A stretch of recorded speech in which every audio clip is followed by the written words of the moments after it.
Hello goat lovers, Crystal here with Blue Cactus Dairy Goats, and today I thought we would discuss bucks. So you can't have a breeding series, of course, without talking about bucks and the importance of bucks in your herd.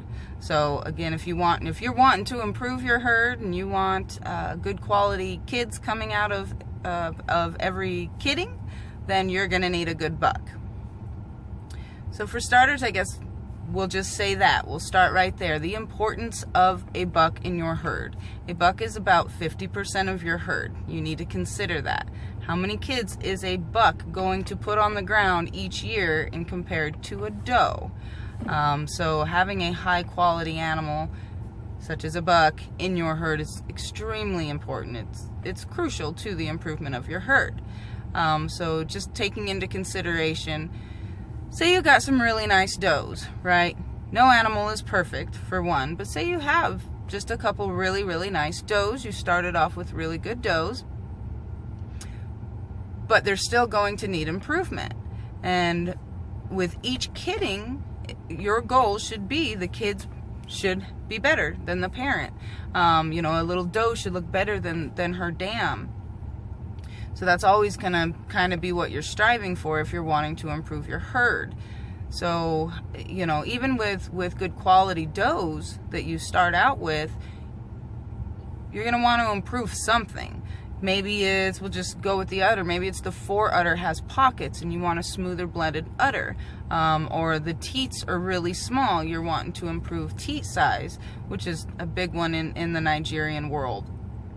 Little teats, people kind of frown upon, but say it's any of those things you want to improve on an udder. When you go to select your buck, are you going to get just some buck that you don't know where he's from or what, you know, you don't know anything about him, you don't know his lines, anything like that, you haven't seen his dam's udder, you haven't seen his grand dam's udder, you know, they don't have anything on ADGA that you can look up to see their titles or, you know, milk test, how much milk do they produce, any of these things. Or do you want a good quality buck so that when they have kids, it's improving that dam?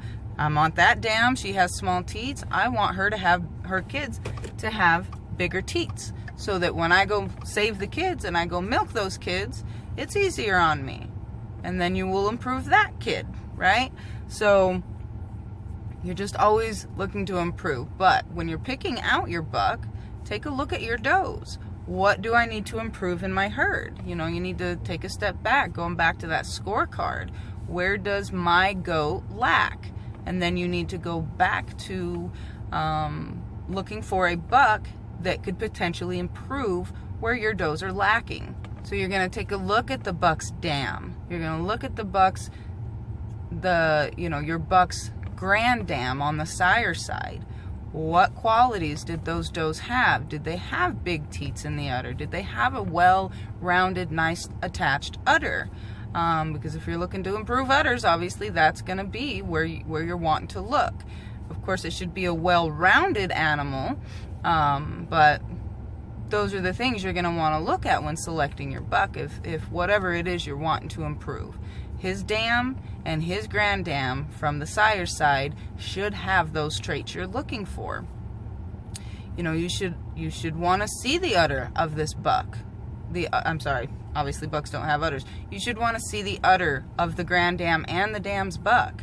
Don't just take somebody's word for it that it's an exceptional buck because the dam was gorgeous, had the most perfect udder in the world. Look at those pictures.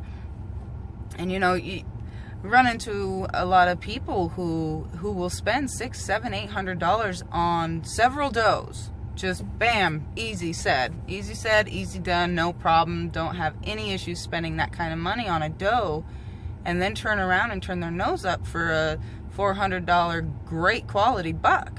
So seems a little silly to me, but you know, I guess I'm just trying to put the point out there that a buck is an extremely crucial, important part of your herd if you are wanting to improve. If you are wanting to have those registered animals for improvement, if you're wanting to show your animals, and if you're selling those animals as such, you know, just because the dam is gorgeous, you know, what does the sire's dam look like when you're purchasing an animal? You know, doe or buck. What do they look like on both sides? You know, you want to know those things because those are the genetics that the animal is going to carry. This is another reason it's beneficial to have registered stock.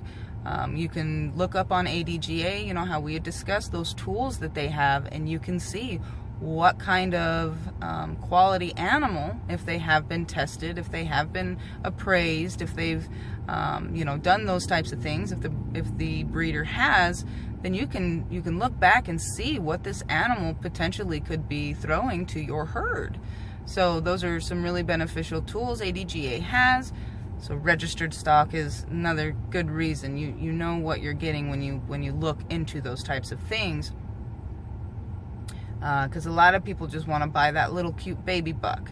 And of course, you know, I don't blame them. Especially, you'll find a lot of people don't give attention to their bucks because they stink. You know, they can be a little more aggressive. They're not friendly and whatnot. They're a different temperament, if you will, than a doe. So they just kind of get neglected and left off to the side. You know, nobody really talks to them, looks at them. You know, you'll find that sometimes. So then when you purchase a full-grown buck, you might run into something like that. It might be a little, you know, a little harder to handle that buck, or than something you got as a baby, a little buck that you got as a baby that you bottle fed. You know its temperament, you know. So, you know, that's something to consider.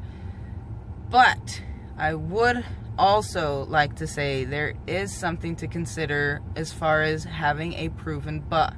When people sell their bucks that have thrown kids, you can see what that buck has thrown. Especially if any of them have uttered up, you know, you can see. It's a lot better. You know what you're getting, if you will, with a 3 or 4 year old buck that somebody wants to get out of their herd. Yes, it's not cute and cuddly, and you're not going to be able to bottle feed it, but you know darn well what you're going to get if you see the pictures of the kids. And you know, a lot of these bucks too have their titles by now, so don't turn away a full-grown buck. It's actually like you saved a lot of the waiting time and the feeding time, and you have something that has already proven itself and you can throw right into your herd. You know he's going to get right to work, and you know, you cut the waiting time out. So buying an older buck shouldn't always be a horrible thought. Something to consider. Question we get a lot, and I mean a lot. Do you stud fee? I probably get this question, people emailing me this question no less than, I mean, every week at least, but typically a couple times a week I'll have somebody email me through the website asking if I will stud. We do not stud. We have a couple times to friends, and it's something I consider every once in a while to the right person with tested animals, but the reason we don't is because people want to give you $50 and they want the genetics I've been working so hard for and so long and trying to improve. It takes a long time. It takes years, you know, to get a herd to where you want it to be, and it's still not where I want it to be. But it takes a lot of time, a lot of money, a lot of hard work, a lot of handling of the bucks, a lot of, you know, care and just time and money. And the genetics, the testing, the showing, all of these things, a lot of money goes into my herd. And when somebody wants to just throw me $50, hey, can I borrow your buck? It's like, no, you can't. I'm not going to let you breed my buck for $50. Your Nigerian that you just bred to my buck is going to have 3, 4 kids, potentially, you know, that you're going to turn around and sell with my herd, my hard work, you know, with my herd name behind it for $400 a piece.